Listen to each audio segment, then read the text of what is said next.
Guys কি অবস্থা পেজটা কিভাবে ইউজ করতে হয় দেখাবো আজ পেজটা আমরা অ্যাপসটি ওপেন করলে এরকম আসবে তারপরে যে আমরা গ্যালারি প্লাস প্লাস বাটনে টাচ করব ফটো লাইব্রেরি ফার্স্ট আমরা একটা ফটো নেব ফটো লাইব্রেরিতে টাচ করলে আমরা ফটো নিচ্ছি দেখুন ফটো নিলাম ফটো আমাদের যে ফোল্ডারে আছে কোন ফোল্ডারগুলো শো করবে মেমোরিতে মেমোরি বা ফোন মেমোরি যেটাই থাক ওটাতে ফোল্ডারগুলো শো করবে আমরা ফটো নেব আমার ফটোটা নিচ্ছি দেন হোয়াটসঅ্যাপ ডকুমেন্ট থেকে এখানে একটা ফটো নিয়ে আমরা ইমেজ সিলেক্ট করে ইমেজটা নিব আমরা একটু হাই কোয়ালিটি ইমেজটা নেওয়ার চেষ্টা করব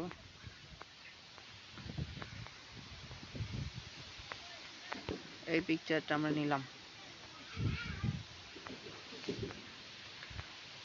গাইস ফটোটা আমরা ফার্স্ট আমরা ফটোটা কাট করব কাট করার জন্য এই কর্নারে দেখুন একটা রুল বাটন আছে এখানে টাচ করব এখানে অনেকগুলো কাট অপশন আছে আমি যেটা ইউজ করি সেটা আপনাদের দেখাচ্ছি ব্রাশ সিলেকশন টুল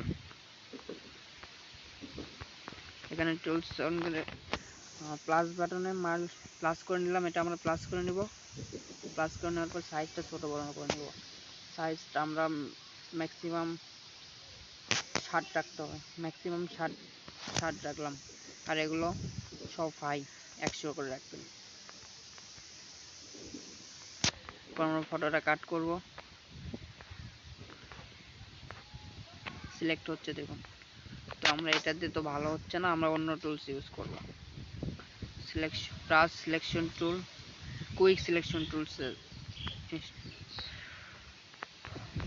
এটাও আমরা প্লাস করে নিলাম দেখুন ফটোটা কাট হচ্ছে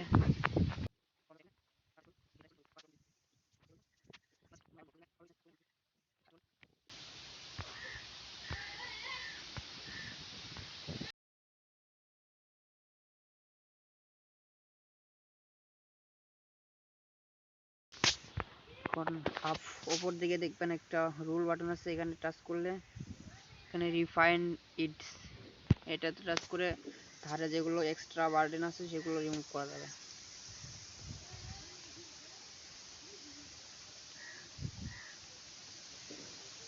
আমরা এক্সট্রা বার্ডেনগুলো রিমুভ করে দিচ্ছি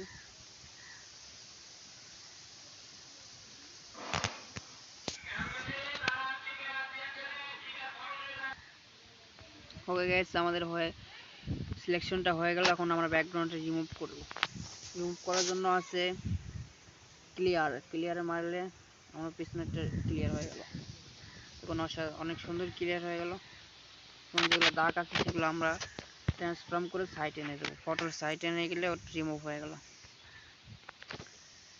তারপর কি টুলস আছে আমাদের তারপর আমরা নিউ একটা ব্যাকগ্রাউন্ড নেব তার আগে আমরা ফটোটা সুন্দর করে সাইজ করে নেব কাট করে সুন্দর করে সাইজ করে নেব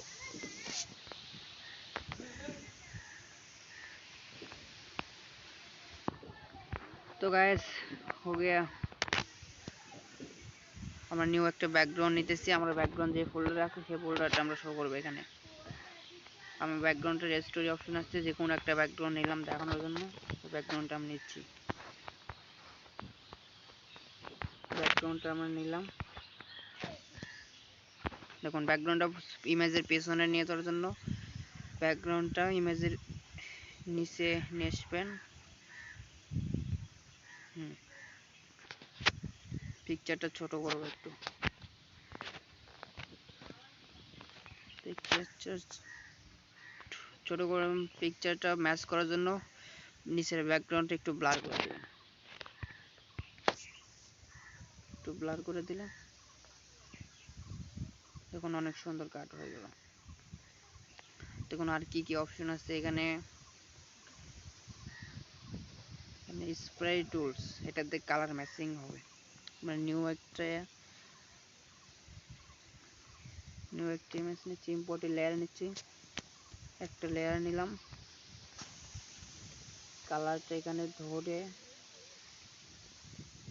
গাইস हो गया কালারটা একটু ছোট বড় করে নিলাম একটু ছোট করে নিচ্ছি আমরা ফলো ক্যাপাসিটি একটু কমাই দিলাম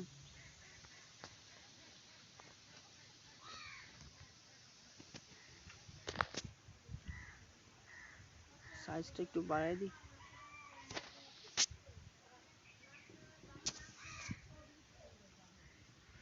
দেখুন ছবিটা কত সুন্দর ম্যাচিং হয়ে যাচ্ছে।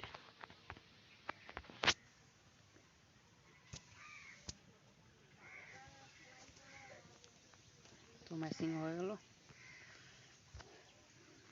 দেখুন গাইস ফটোর ব্যাকগ্রাউন্ডে চেঞ্জ হয়ে গেল। এখানে এফেক্টস ইফেক্ট অপশনে গিয়ে ব্লার করলে ব্লার হয়ে যাবে। এরপরে আছে ডিরেকশনাল ব্লার, এগুলো সবগুলো ব্লারের কাজ করে গাইস। শার্পেন এটা দিলে ফটো কোয়ালিটি একটু হাই হয়ে যাবে। শার্পনেসটা বাড়াই দিলে এটা দিলাম আমরা। এগুলো দেখুন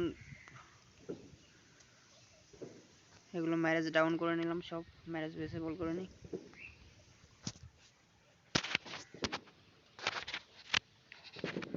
এখানে কালার আছে, স্টাইলিশ আছে, অনেক অপশন আছে। গ্লাস ফন্টের দিলে কি হচ্ছে দেখি।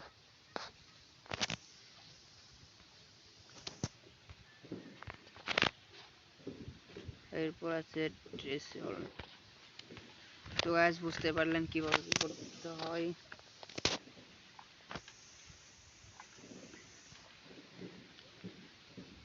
থ্যাংক ইউ গাইস, আজকের মতো এই পর্যন্তই। তো গাইস নতুন একটা টুলস দেখাবো, সেটা হচ্ছে ফেড। দেখেন আরো একটু ব্যাকগ্রাউন্ড যদি আমরা নিয়ে আসি, ফেড করে দিলে, কেন আমরা ফেড করে দেবো এটা।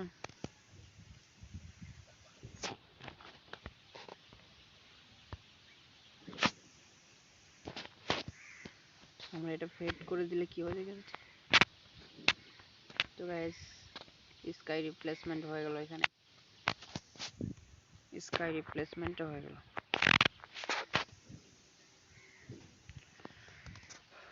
Thank you so much guys দেখার জন্য, ধন্যবাদ। আর ভালো লাগলে চ্যানেলটি অবশ্যই সাবস্ক্রাইব করবেন, পাশে দেখবেন। নতুন আছে এই জন্য ভিডিও হয়তো অত কোয়ালিটি ভালো হচ্ছে না। তো গাইস যাই হোক আজকের মতো এ পর্যন্তই, দেখা হবে নেক্সট ভিডিওতে। তো এটা আমরা সেভ করব কিভাবে দেখুন, ডান লেখে মারলে সেভ হয়ে গেলে